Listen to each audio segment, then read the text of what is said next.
Okay, today we're starting the last perek of Mishnah Sanhedrin, Bezos Hashem Yisborach, Perek Yud Aleph. Perek Yud Aleph of Sanhedrin, Mishnah Aleph. So in the previous Perokim, we listed and we learned who are Mechuyav Misa, and we encountered 3 out of the 4 methods of execution of Misa, namely stoning, skila, sreifa, burning, and sayif, beheading.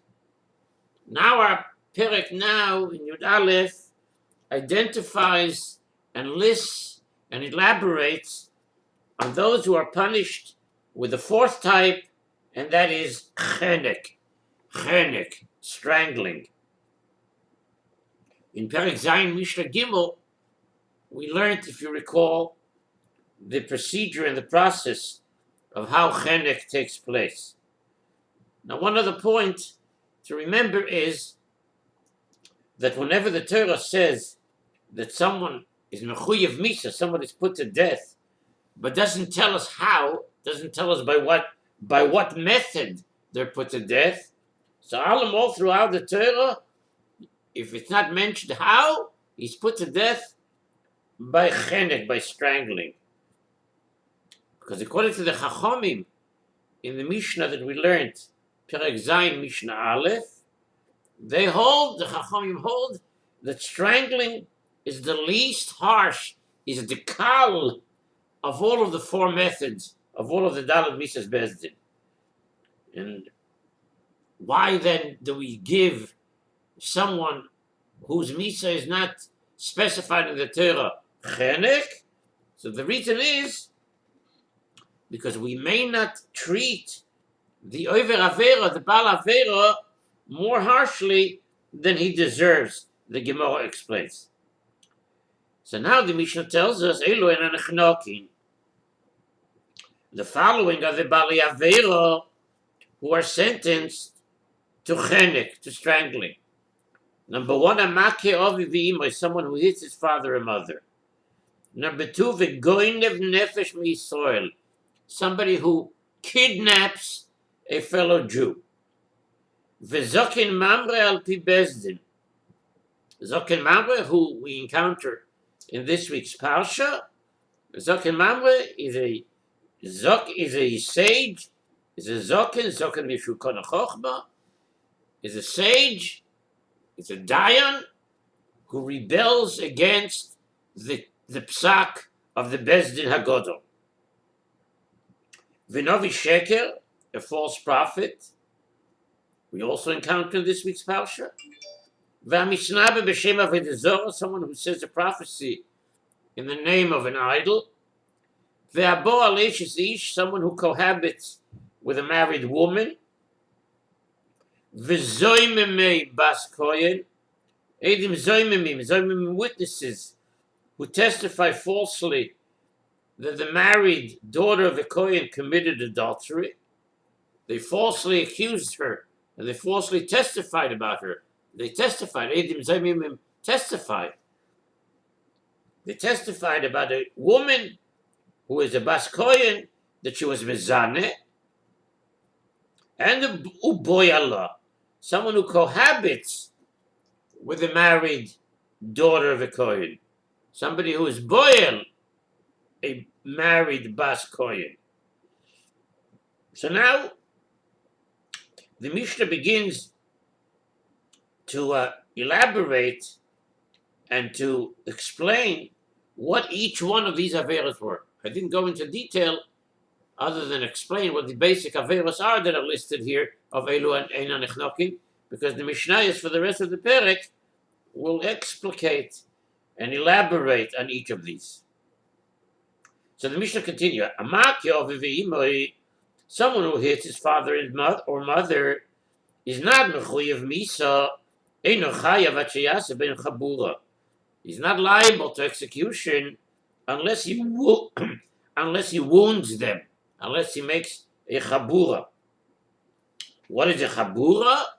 So the general definition of wounding is wounding to the point where blood comes out.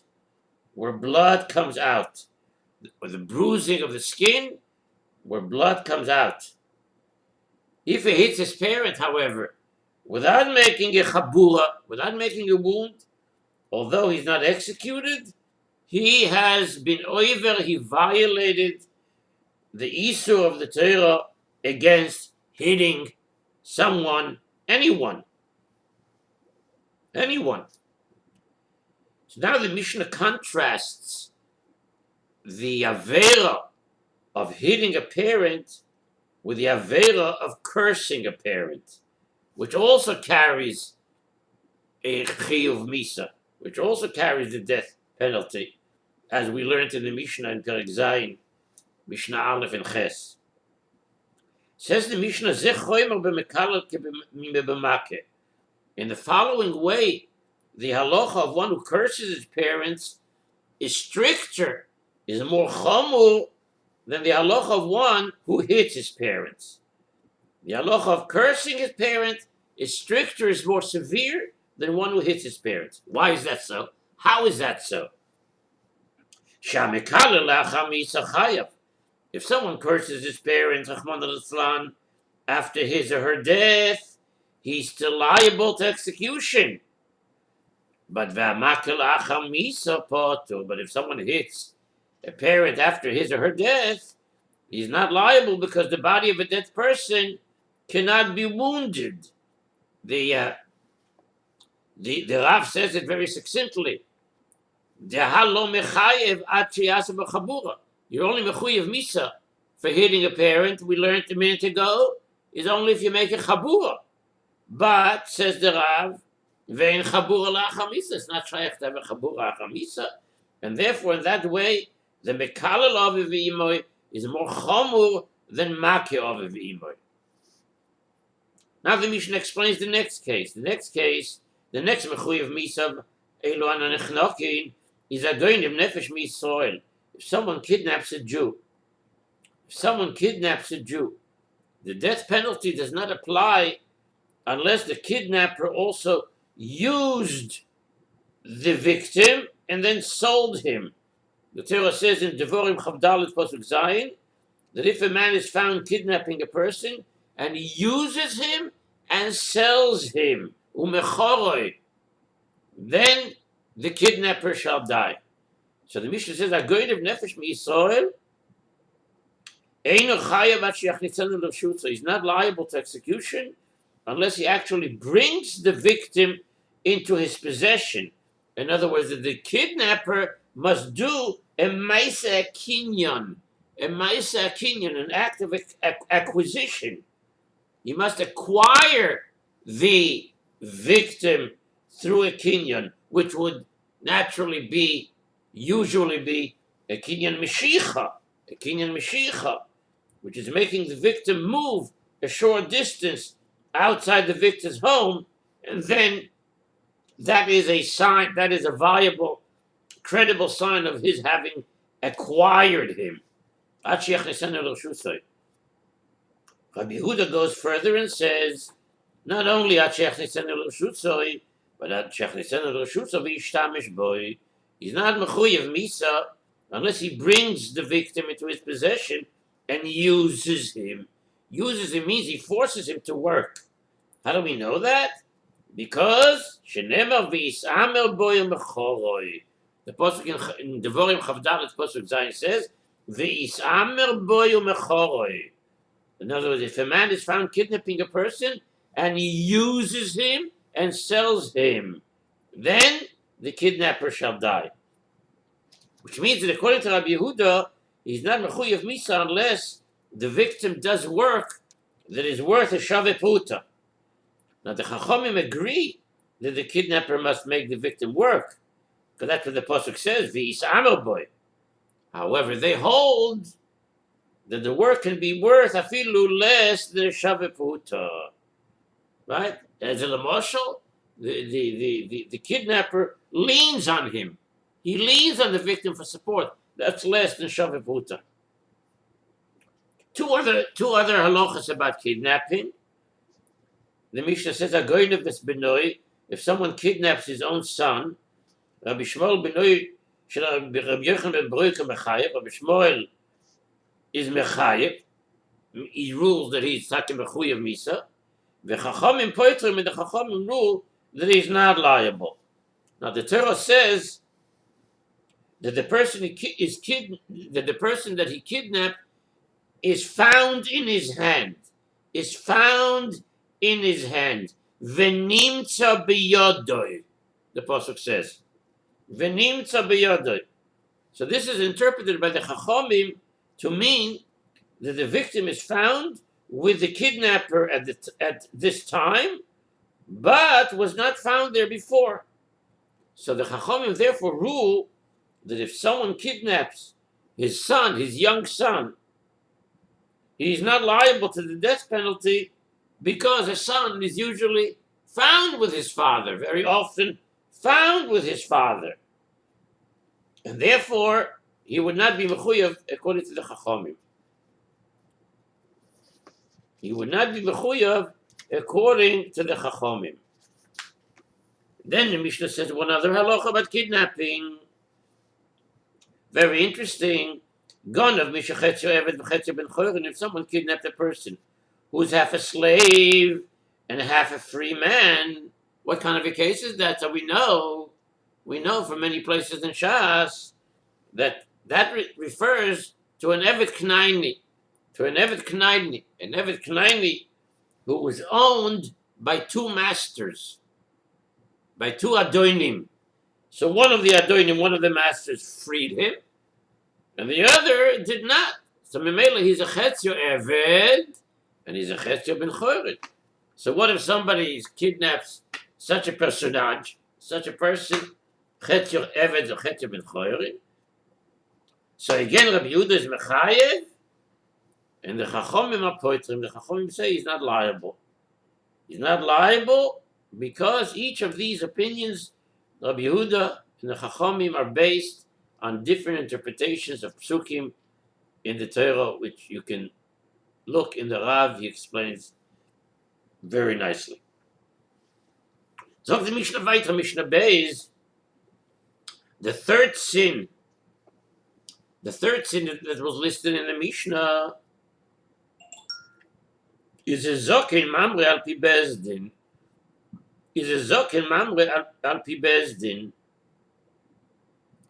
Shenema, where is there such a thing as a zokin mamre? As a dayan mamre who rebelled, who rejected the psak of the bezdin agodol.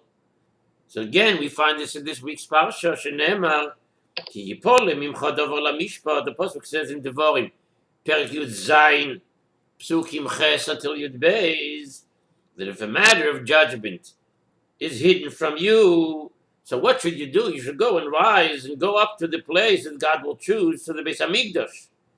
And there you shall come to the Koyanim, the Levim, and to the judge who will be those days, the Shofet Asher Yeh B'Yomim Hahem. And what should you do there? You shall ask, and they will tell you the word of judgment. They'll give you a psak din. Says the Torah, "V'asisa kafi asher yorucha."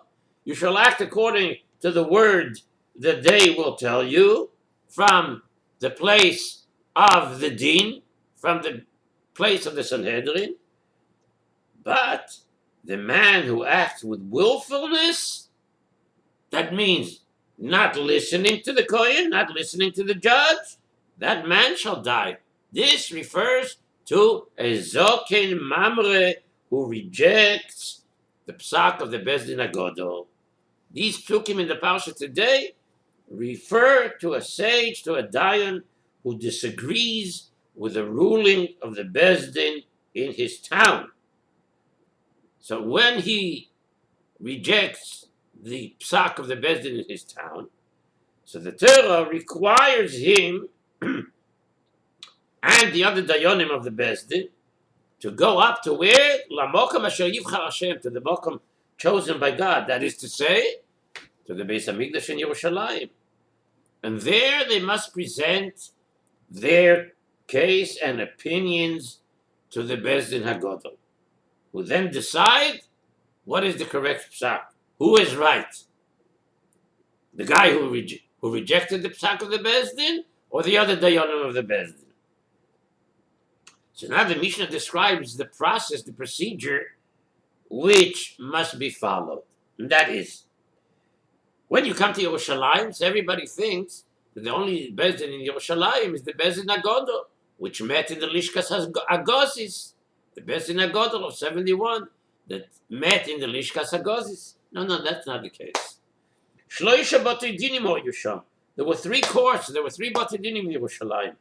Echad Yoishev al Pesach Harabais. One would sit at the entrance to the Harabais, to the entrance to the Temple Mount. This court actually sat right outside the gate of the Ezras Noshim, of the women's courtyard, which was well within the Choyma of the Harabais. So this place was called Pesach Harabais. And then the second court, and then another court, the next court. One would sit at the entrance to the temple courtyard. This court was located just outside the gate that led from the Ezras Noshim, from the women's court, from the women's courtyard, into the main courtyard, into the Azorah. And it too was considered a lower Sanhedrin of, remember lower Sanhedrin all the way from the beginning of the Masechta? 23 Dayanim, 23 judges, 23 members. And then, finally and ultimately, and one sat in the Lishkas Agozis, in the chamber of the hewn stone, which was partly in the courtyard itself. The chamber was built into the wall of the courtyard, with half of the chamber in the courtyard and half outside of the courtyard. This was the Bezdin Hagodol. This was the great Sanhedrin. So now what happens? Now they come with their case. The one judge who rebels, and the other dayanim who paskins otherwise. Boim l'zeh Pesach Harabais. When this sage and his local court disagree, first they come to the Bezdin at the entrance of the Harabais. What do they do there? And this Dayan, who ultimately will be coined as a Zaken Mamre, he says, this is what I taught, this is what I paskin, this is what I taught the public, and this, the Kach Dosha Chavera, and this is what my colleagues taught the public. Kach limadeti v'kach limdu Chavera. Or he would say, this is what I taught my students, and this is what my colleagues taught their students. Im shamu omrim lahem. If they, who are the they? The Dayanim at the entrance to the Harabais, if they had heard the relevant law from their teachers, that is to say, they had received the law from the authorities of earlier generations, they already had a psak about this kind of a halacha, about this kind of a case, about this kind of a din Torah. They already had it b'mesorah from their rebbeim, from previous generations. So they tell them what that mesorah is. But ve'im lav, boin lohen loisan shal pesach hazor. But if they've not heard the law from previous generations, they had no mesorah, they had no psak. So then this Zoken Mamre and the other members of the local court come to those dayanim who sit at the entrance of the courtyard. The second court, the ones who sit in Pesach HaZorah. And again, this Zoken Mamre, who will become a Zoken Mamre, he says, this is what I told the public, and this is what my colleagues told the public. This is what I taught my Talmidim, and this is what my Chaverim, the other Dayanim in the Bezdin, taught their students. So again, if the members of the second Bezdin, im shomu omrim lahem, if they, the Dayanim at the entrance to the courtyard, heard the relevant halacha from teachers that they previously had, they tell them, Vim lav, and if not, so then they come to the Bezdin Agodol. Vim lav, elu ve'elu boim lebezdin hagodol shebelishkas lagazis. And if not, these, who are the these again? This, the fellow who's going to become the Zoken Mamre, and the other Dayonim of the local Bezdin that came originally, and these, the judges of the first two courts, they all come, remember, V'im lav elu ve'elu, boim lebezdin hagodol, not only the fellows from the original local court, but the Dayonim of the initial two courts who were not able to answer properly, appropriately, they all come up to the Bezdin Hagodol in the Lishkas Agozis. Boim lebezdin hagodol shebelishkas hagozis. What is the Bezdin Hagodol shebelishkas hagozis? This phrase sums up the role of the Bezdin Hagodol. That is, shemimenu yoitzis Torah lekol Yisrael. The Bezdin Hagodol is the vehicle, the voice, the instrument through which Torah is taught and is learned and is ultimately decided for all of Klal Yisrael. Shenemar, as the Pasuk says again in this week's Parsha, in Devorim Perek Yud Zayin Pasuk Yud, Min hamokom hahu asher yivchar Hashem, the place that was chosen by God to do what? To issue Torah, to issue Psak, to issue Halacha, to all of Klal Yisrael. So now what happens? Once the Bezdin Hagodol rules on the matter, and they issue their Psak Din, Chazer le'ira v'shona, v'li mekederech shoyah me'ed poto. So if he, the fellow that disagreed originally, the fellow because of whom they came up to Yerushalayim altogether, so if he returns to his town and learns and teaches as he did before, that is, he does not change his mind, he does not change his opinion, even though the Bezdin Hagodol ruled against him. So if he comes back, Poto, he goes ahead and he teaches as he did before, but he doesn't tell anyone to follow his opinion. He still teaches his opinion. He still says his Torah, but he doesn't say, don't do according to the Psak of the Bezdin Hagodol in Yerushalayim. So then he's potur, then he's not liable to Misa. But v'im hoira la'asa is chayav. But if he did instruct someone to act according to his opinion, he's liable to Misa, because shenemar v'aish asher yasa b'zodon. The Pasuk says in Pasuk Yud Beis, the man who acts with willfulness, that is, the man shall die. When? By stating that he does it bezodon, but the word bezodon teaches us that he's not liable unless he instructs someone to act according to his psak rather than according to the psak of the Bezdin Hagodol. Now the Mishnah adds one more interesting footnote halacha to this, and that is Talmid shehoira la'asos poto. What if a student, a junior member, an intern, let's call him, he's a Talmid, a student who is not qualified to be a judge as yet. He's like a clerk, but he's not a judge, he's not a dayan.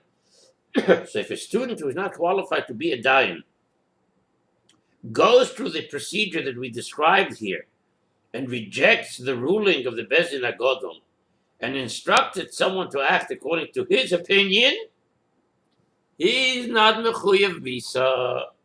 He's not liable to the death penalty. Favos? Because only a full-fledged, qualified judge is mechuyev Misa for this avera. For this avera. And that we learn from the Pasuk itself, derived from the fact that the Torah talks about a Zoken Mamre. It applies only, who can be a Zoken Mamre? Somebody who is a full-fledged dayan. and yet rejects the psak of the Bezdin Agadol, he's a Zaken Mamre, he's Mechuyev Misa. But the Talmud, who goes ahead and rejects the psak of the Bezdin Agadol, who are you? You're not going to be put to death. Yet, the Mishnah describes it very interestingly. Nimtza chumroi kuloi. Nimtza chumroi kuloi. It emerges in the added seriousness of his sin, in that he not only disobeyed the Bezdin Hagodol, but also gave a ruling that he was not qualified to do.